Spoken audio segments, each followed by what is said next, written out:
Hello friends, I am Pankaj Chaudhary and I welcome you to my YouTube channel Ekakshar Classes, the best YouTube channel for preparation of SSC, UPSC, IBPS, Railway Recruitment Board and other examinations.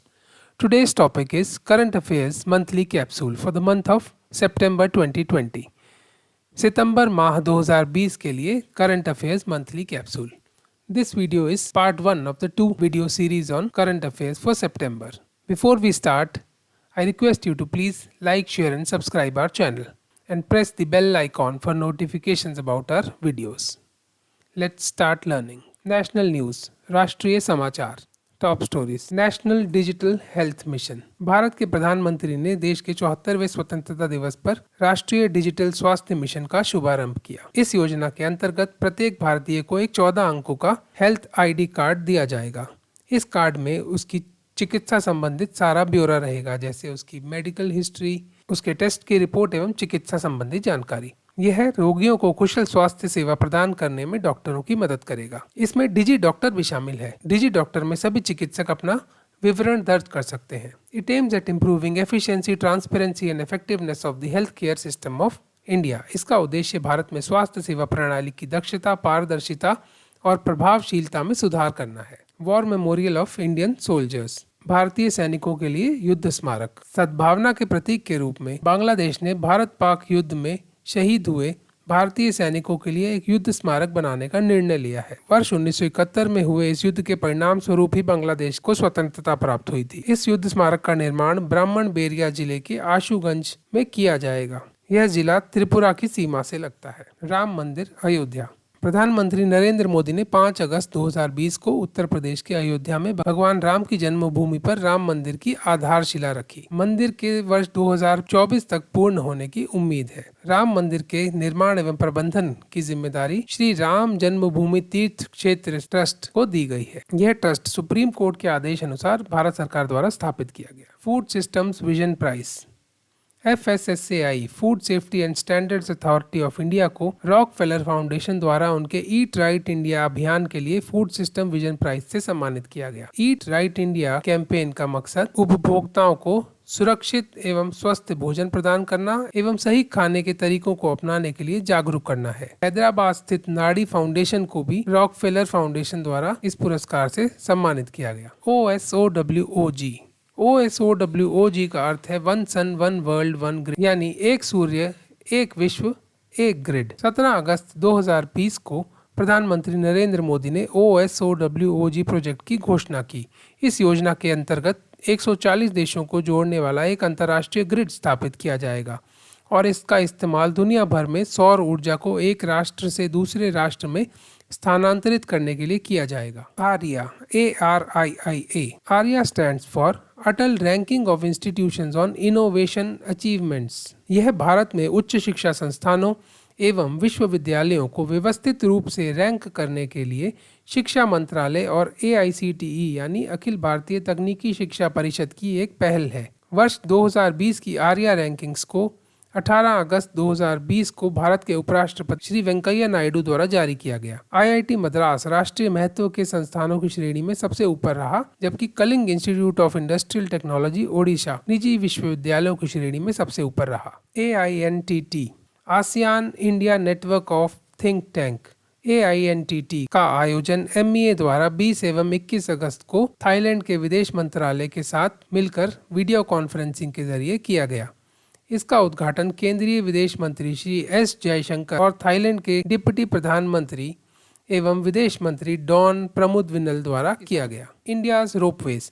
Bharat की सबसे लंबी नदी पर बनी ropeway का उद्घाटन 24 अगस्त 2020 को गुवाहाटी असम में किया गया. यह रोपवे ब्रह्मपुत्र नदी के ऊपर बनाया गया है. इसकी लंबाई 1.82 किलोमीटर है. यह रोपवे गुवाहाटी शहर में कचहरी घाट को उत्तरी गुवाहाटी में डोल गोविंदा मंदिर से जोड़ता है. गुलमर्ग जम्मू कश्मीर में 2.5 किलोमीटर लंबा रोपवे भारत का सबसे ऊंचा रोपवे है एवं भारत का सबसे लंबा रोपवे औली उत्तराखंड में है, जो कि 4 किलोमीटर लंबा है. पूर्व केंद्रीय मंत्री मनोज सिन्हा को जम्मू कश्मीर का नया उपराज्यपाल नियुक्त किया गया है. उन्होंने 7 अगस्त 2020 को कार्यभार संभाला. उन्होंने गिरीश चंद्र मुर्मू की जगह ली, जिन्हें भारत के नए CAG के रूप में नियुक्त किया गया है. प्रोफेसर प्रदीप कुमार जोशी को UPSC के नए अध्यक्ष के रूप में नियुक्त किया गया है. उन्होंने अरविंद सक्सेना की जगह ली, जिन्होंने 7 अगस्त 2020 को अपना कार्यकाल पूरा किया। अश्वनी भाटिया को एसबीआई के नए एमडी यानी प्रबंध निदेशक के रूप में नियुक्त किया गया है। सेवानिवृत्त आईएएस अधिकारी राजीव कुमार को नए चुनाव आयुक्त के रूप में नियुक्त किया गया है। उन्होंने अशोक लवासा की जगह ली है, जिन्होंने इस्तीफा देकर एशियन डेवलपमेंट बैंक में वीपी के रूप में कार्यभार संभाला है। उद्यमी एवं सामाजिक कार्यकर्ता एसएस मोटिवेशन के संस्थापक सुनील कुमार यादव को अगस्त में संयुक्त राष्ट्र और international confederation of NGO ICONGO द्वारा कर्मवीर चक्र पुरस्कार से सम्मानित किया गया है। एसएस मोटिवेशन टेलीग्राम पर सबसे अधिक सब्सक्राइब चैनल है। National sports awards 2020 Rajiv Gandhi Khel Ratna पुरस्कार। वर्ष 2020 में 5 खिलाड़ियों को राजीव गांधी खेल रत्न पुरस्कार से सम्मानित किया गया है। वो है Rohit Sharma cricket, Mariyappan Thangavelu para athlete, Monika Batra table tennis, Vinesh Phogat पहलवान, रानी रामपाल कप्तान भारतीय महिला टीम। द्रोणाचार्य पुरस्कार 13 कोचों को दिया गया। 27 खिलाड़ियों को अर्जुन पुरस्कार से सम्मानित किया गया एवं 15 व्यक्तियों को ध्यानचंद पुरस्कार से सम्मानित किया गया। चंडीगढ़ स्थित पंजाब यूनिवर्सिटी ने इंटर यूनिवर्सिटी टूर्नामेंट में शीर्ष प्रदर्शन करने वाले विश्वविद्यालय के लिए माका यानी मौलाना अब्दुल कलाम आजाद ट्रॉफी जीती। प्रेम भाटिया अवार्ड्स 2020 प्रेम भाटिया पुरस्कारों का गठन वर्ष 1995 में प्रख्यात पत्रकार प्रेम भाटिया की स्मृति में किया गया। प्रेम भाटिया पुरस्कार से पत्रकारिता में उत्कृष्ट योगदान देने वाले पत्रकार को सम्मानित किया जाता है। वर्ष 2020 का प्रेम भाटिया पुरस्कार कोविड-19 एवं उससे संबंधित मुद्दों के बीच प्रवासी संकट यानी माइग्रेंट क्राइसिस के कवरेज के लिए इंडियन एक्सप्रेस के पत्रकार दीपांकर घोष को दिया गया। PARI the people's archive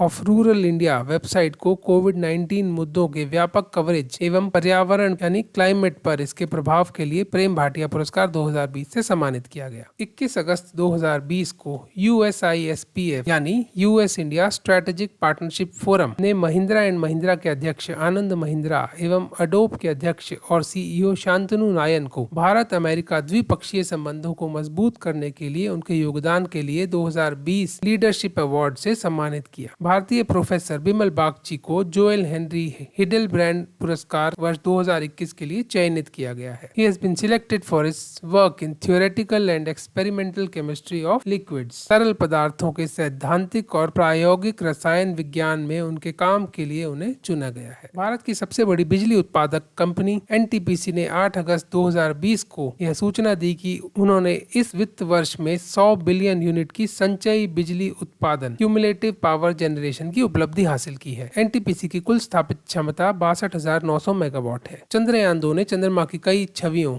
images को कैप्चर किया है। भारत के अंतरिक्ष कार्यक्रम के जनक कहे जाने वाले विक्रम साराभाई के नाम पर चंद्रमा के एक क्रेटर का नाम रखा गया है। चंद्रयान 2 को 22 जुलाई 2019 को लॉन्च किया गया था। इस मिशन के अंतर्गत विक्रम लैंडर को चंद्रमा के दक्षिणी ध्रुव पर उतारना था। हालांकि विक्रम लैंडर की हार्ड लैंडिंग के कारण यह मिशन पूरा नहीं हो सका। उत्तराखंड ने उत्तरकाशी के जंगलों में भारत के पहले हिम तेंदुए संरक्षण केंद्र स्नो लेपर्ड कंजर्वेशन सेंटर के विकास की घोषणा की है। 15 अगस्त 2020 को देश के 74वें स्वतंत्रता दिवस के उपलक्ष्य पर प्रधानमंत्री श्री नरेंद्र मोदी ने प्रोजेक्ट लायन एवं प्रोजेक्ट डॉल्फिन की घोषणा की। प्रोजेक्ट लायन के अंतर्गत एशियाटिक लॉयंस के संरक्षण पर कार्य किया जाएगा एवं प्रोजेक्ट डॉल्फिन के अंतर्गत फ्रेश वाटर यानी नदियों में पाई जाने वाली एवं समुद्र में पाई जाने वाली डॉल्फिन के संरक्षण पर कार्य किया जाएगा। आपको ये याद दिला दें कि भारत की राष्ट्रीय जलीय जीव गंगा डॉल्फिन है, जैसा कि हमने अपने पिछले लेक्चर में भी पढ़ा था। गंगा डॉल्फिन को वर्ष 2010 में भारत की राष्ट्रीय जलीय जीव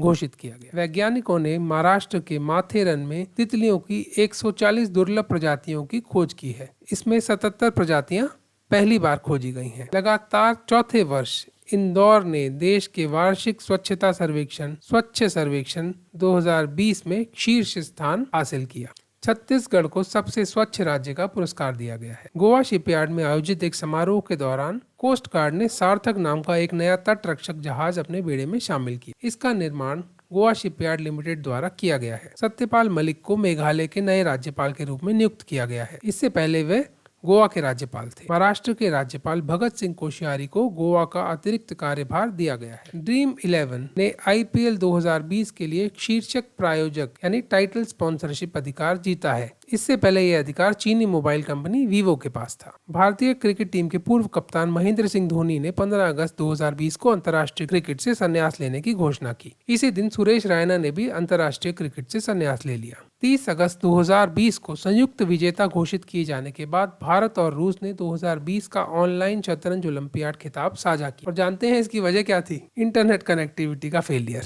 राकेश अस्थाना को 17 अगस्त 2020 को बीएसएफ के नए डीजी डायरेक्टर जनरल के रूप में नियुक्त किया गया। 14 अगस्त 2020 को झारखंड राज्य ने अपना नया लोगो रांची में लॉन्च किया। भारत के कृषि मंत्री ने कृषि मेघ नाम की एक परियोजना की शुरुआत की। इस परियोजना को भारत सरकार एवं वर्ल्ड बैंक द्वारा वित्त पोषित यानी फंड किया गया है। अडानी एंटरप्राइजेज ने जयपुर, गुवाहाटी, तिरुवनंतपुरम, लखनऊ, अहमदाबाद और मैंगलोर जैसे 6 हवाई अड्डों को चलाने का अधिकार जीता है। National highways authority of India यानी भारतीय राष्ट्रीय राजमार्ग प्राधिकरण ने राष्ट्रीय राजमार्गों के किनारे वृक्षारोपण की निगरानी के लिए एक हरित पथ मोबाइल ऐप लॉन्च की है। इस मोबाइल ऐप का नाम है हरित पथ।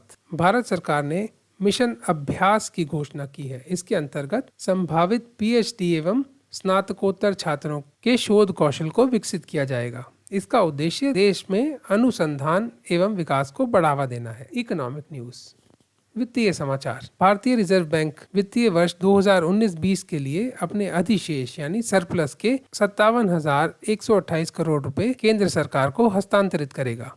इसे डिविडेंड या लाभांश के रूप में जाना जाता है। पिछले वर्ष डिविडेंड या लाभांश के रूप में रिजर्व बैंक ने भारत सरकार को 1,76,000 करोड़ हस्तांतरित किए थे। प्रधानमंत्री जन धन योजना से पिछले 6 वर्षों में 40 करोड़ लाभार्थी जुड़े हैं। यह दुनिया की सबसे बड़ी वित्तीय समावेश योजना है। प्रधानमंत्री ने 13 अगस्त 2020 को करदाता चार्टर टैक्स पेयर्स चार्टर को लॉन्च किया। यह करदाताओं और विभाग के अधिकारों एवं दायित्वों को परिभाषित करती है। It defines the right and obligations of the tax payers and the department.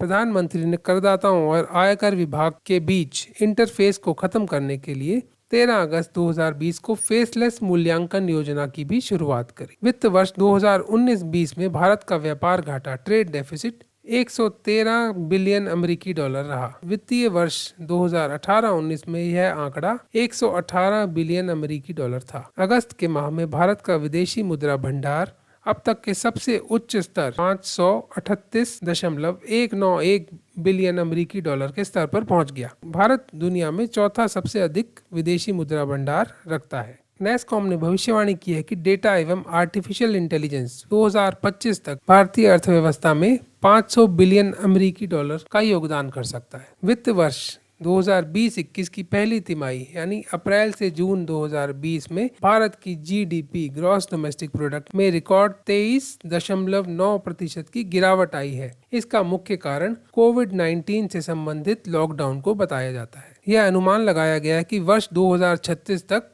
Bharat की जनसंख्या बढ़कर 152 करोड़ हो जाएगी। Thank you friends, you are watching current affairs monthly capsule for September part 1। Part 2 of the video shall be uploaded very soon. Friends, अगर आपको ये वीडियो अच्छा लगा हो तो please like, share and subscribe our channel Ekakshar classes and press the bell icon, जिससे हमारे आने वाले वीडियोस की सूचना आपको मिल सके। Keep watching Ekakshar channel.